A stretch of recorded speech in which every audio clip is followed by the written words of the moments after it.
जिस चित्र पर लिखा हुआ था द मैन ऑफ रेवोल्यूशन, यानी कि एक ऐसा व्यक्ति जो क्रांति का प्रतीक है, इसको आप इसी प्रकार से गिन सकते हैं। उस जातिवाद को समाप्त करने के लिए नारा दिया था हरियाणा एक हरियाणा। जब हरियाणा जल उठा, पूरे हरियाणा के अंदर जातीय दंगे शुरू हो गए थे। जातिवादी के बढ़ने से समाज कमजोर पड़ता है, और जब समाज कमजोर पड़ता है तो देश और राष्ट्र पर भी कहीं ना कहीं उसकी आंच आती है। हरियाणा के तमाम नेताओं ने हरियाणा की सियासत के साथ साथ देश की सियासत के अंदर भी अपना लोहा मनवाया। चौधरी देवीलाल वो नेता रहे जिन्होंने राजनीति को आम आदमी तक पहुंचा दिया। चौधरी बंसीलाल के नाम पे एक रिकॉर्ड गिना जाता है। हरियाणा की राजनीति के अंदर तीसरे लाल अगर कहें तो फिर चौधरी भजन लाल का नाम आता है। दोस्तों नमस्कार, मैं संजय मग्गू और मौजूद है देश रोजाना के डिजिटल मीडिया मंच पर। एक शब्द हुआ करता है रेवोल्यूशन। रेवोल्यूशन का जो हिंदी अर्थ हुआ करता है वो क्रांति हुआ करता है। दरअसल एक भारतीय जनता पार्टी के एक नेता के कार्यालय पर उनसे मिलना हुआ तो उस कार्यालय में एक चित्र लगा हुआ था। वो चित्र था हरियाणा के पूर्व मुख्यमंत्री मनोहर लाल खट्टर का, और उस चित्र के नीचे लिखा हुआ था द मैन ऑफ रेवोल्यूशन।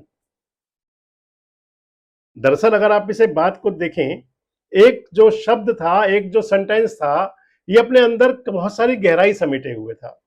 वैसे अगर मैं आपसे हरियाणा की बात करूं तो हरियाणा के अंदर तमाम जो सियासतदान हुए हैं वो अलग अलग प्रकार की रेवोल्यूशन यानी कि अलग अलग प्रकार की क्रांति के परिचायक रहे हैं। हरियाणा के तमाम नेताओं ने हरियाणा की सियासत के साथ साथ देश की सियासत के अंदर भी अपना लोहा मनवाया है। मसलन हरियाणा की राजनीति के अंदर जब बात चलेंगी तो नाम चौधरी देवीलाल का आएगा। चौधरी देवीलाल वो नेता रहे जिन्होंने राजनीति को आम आदमी तक पहुंचा दिया था। चौधरी देवीलाल वो सियासतदान रहे जिन्होंने गांव की चौपाल और पंचायत से चल करके राजनीति को चंडीगढ़ और दिल्ली तक पहचान करवा दी। इसके साथ साथ चौधरी देवीलाल वो शख्सियत रहे थे कि जो अपनी बात के धनी थे और देश के अंदर एक समय में सत्ता परिवर्तन के सबसे बड़े सूत्रधार बने थे। तो चौधरी देवीलाल भी एक क्रांति पुरुष थे। अगर अगली बात करूं तो चौधरी बंसीलाल हरियाणा के मुख्यमंत्री रहे। चौधरी बंसीलाल के नाम पे एक रिकॉर्ड गिना जाता है कि वो विकास पुरुष माने गए। हरियाणा बना था नया नया, चौधरी बंसीलाल के पास में हरियाणा की पावर आ गई थी। हरियाणा के मुख्यमंत्री बनाए गए थे, वजीर आजम इंदिरा गांधी जी ने बनाया था उनको। और फिर चौधरी बंसीलाल ने हरियाणा के अंदर जो विकास का पहिया घुमाया था उसकी जो बुनियाद डल गई थी, और मजबूत बुनियाद के चलते आज हरियाणा बुलंदी पर है। यानी कि क्रांति के परिचायक तो चौधरी बंसीलाल भी थे। हरियाणा की राजनीति के अंदर तीसरे लाल अगर कहें तो फिर चौधरी भजन लाल का नाम आता है। चौधरी भजन लाल के अंदर भी कई क्वालिटी थी, कई प्रकार के उनके भी अनुभव जो ऐसे थे जो बता सकते हैं कि हरियाणा की राजनीति के अंदर एक प्रकार की अलग तरह क्रांति तो वो भी लेकर के आए थे। चौधरी भजन लाल के लिए भी कहा जाता है कि वो जिस समाज जिस समुदाय में जाते थे उसको अपना बना लिया करते थे। और हरियाणा के अंदर चौथे लाल के रूप में फेमस हुए मनोहर लाल, जिनकी मैं आपसे बात कर रहा हूं। जिस चित्र पर लिखा हुआ था द मैन ऑफ रेवोल्यूशन, यानी कि एक ऐसा व्यक्ति जो क्रांति का प्रतीक है, इसको आप इसी प्रकार से गिन सकते हैं। अगर आप देखें तो लगभग 9.5 साल के मुख्यमंत्रित्व के कार्यकाल के दौरान में आप मनोहर लाल को कह तो सकते हैं कि क्रांति के परिचायक तो रहे। वो अलग प्रकार की क्रांति लाने में उनकी भूमिका तो रही। सबसे पहले तो जब भी कभी मनोहर लाल का नाम हरियाणा की सियासत में लिया जाएगा तो एक शब्द सबसे पहले चलेगा, एक सेंटेंस कह सकते हैं, एक शब्द कह सकते हैं, एक नारा कह सकते हैं। वो नारा था बिना पर्ची बिना खर्ची नौकरी। दरअसल सरकारी नौकरी जो है वो एक सपना हुआ करते हैं युवाओं का, और जब सपना टूटता है यानी कि सरकारी नौकरी के अंदर जब बंदरबांट हो जाती है, जब उसके मोल भाव होते हैं तो फिर युवाओं के सपने टूट जाते हैं। हरियाणा का मुख्यमंत्री रहते हुए मनोहर लाल खट्टर ने एक बात कही थी कि जो पढ़ेगा वो ही आगे बढ़ेगा। नौकरियों के अंदर किसी प्रकार की पर्ची, किसी प्रकार की सिफारिश, किसी प्रकार का लेन देन सब अगर बंद हुआ तो मनोहर लाल ने किया। हरियाणा के अंदर एक बात प्रचलित हो गई कि अब पढ़ने वाले बच्चे को ही रोजगार मिलेगा, और उसका जो संदेश गया आगे तक उसके बाद हरियाणा के नौजवानों ने समझ लिया कि अब राजनेताओं की ड्योढ़ी पर चक्कर लगाने की जरूरत नहीं है, अधिकारियों के पास सिफारिशी पत्र ले जाने की जरूरत नहीं है, अगर वो काबिल होंगे तो नौकरी मिल ही जाएगी। जो बिना खर्ची बिना पर्ची का जो स्लोगन है वो बता देता है कि मनोहर लाल खट्टर क्रांति के परिचायक तो हैं ही। अगर अगली बात करें, दूसरी क्रांति की बात आ जाए अगर, तो हरियाणा के अंदर जिन लोगों ने नौकरी की हो या पूरे देश में कहीं भी हो, कहीं तबादलों को, ट्रांसफर्स को एक उद्योग माना जाता है। तबादलों को माना जाता है कि तबादला एक जो है उद्योग है। लेकिन हरियाणा के अंदर मनोहर लाल खट्टर ने अपने पहले मुख्यमंत्रित्व काल के अंदर ही एक पॉलिसी बना दी थी, वो थी ऑनलाइन ट्रांसफर पॉलिसी।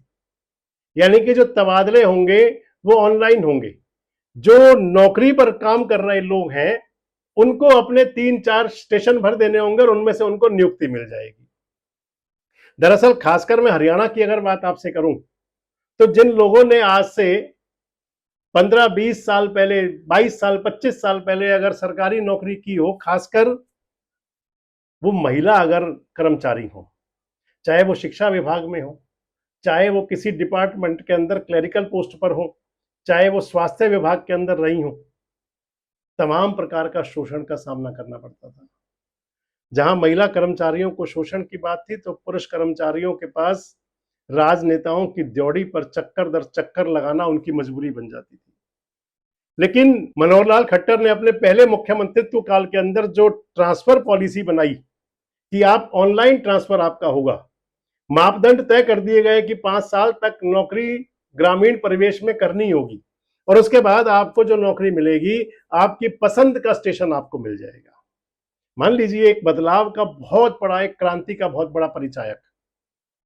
और तीसरी बात, 2016 का दौर था जब हरियाणा जल उठा था। पूरे हरियाणा के अंदर जातीय दंगे शुरू हो गए थे, तमाम जगह 35-1 की बात होनी शुरू हो गई थी। हालांकि ये बातें कहां से चली, कहां नहीं चली, इन पर जाए बिना आपसे बात करूंगा। हरियाणा के अंदर ऐसा माहौल बनना शुरू हो गया था, ऐसा लगता था कि जैसे कोई अलग क्रांति आ सकती है। लेकिन उस क्रांति के बीच में क्रांति की अलग जगा दी थी मनोहर लाल ने, और वो क्रांति थी हरियाणा एक, हरियाणवी एक की। नारा दिया कि हरियाणा के अंदर जातिवाद को हमको समाप्त करना है। उस जातिवाद को समाप्त करने के लिए नारा दिया था हरियाणा एक, हरियाणवी एक। हम सब हरियाणवी हैं, हमको एक बन के सोचना पड़ेगा, तब इस प्रदेश के गौरव के साथ जुड़ करके आगे बढ़ेगा। यानी कि जाति मुक्त समाज की कल्पना। भले ही तमाम सियासत चलती हो, अभी 3 दिन पहले से जो घटनाक्रम हरियाणा के अंदर चला आप उसे भी कोट कर सकते हैं। लेकिन इस सब के बावजूद मनोहर लाल राजनीति की एक ऐसी शख्सियत रहे हैं जिन्होंने सीधे कह दिया कि हरियाणा के अंदर केवल हरियाणवी की बात होगी। यानी कि जाति मुक्त समाज की अगर कल्पना की बात की जाए तो फिर उसके परिचायक भी मनोहर लाल कहे जाएंगे। अगर उस सेंटेंस को आप देखें, मैन ऑफ रेवोल्यूशन, तो इन 3 बातों से वो सार्थक सिद्ध हो जाता है। आप कितने सहमत हैं इन बातों से?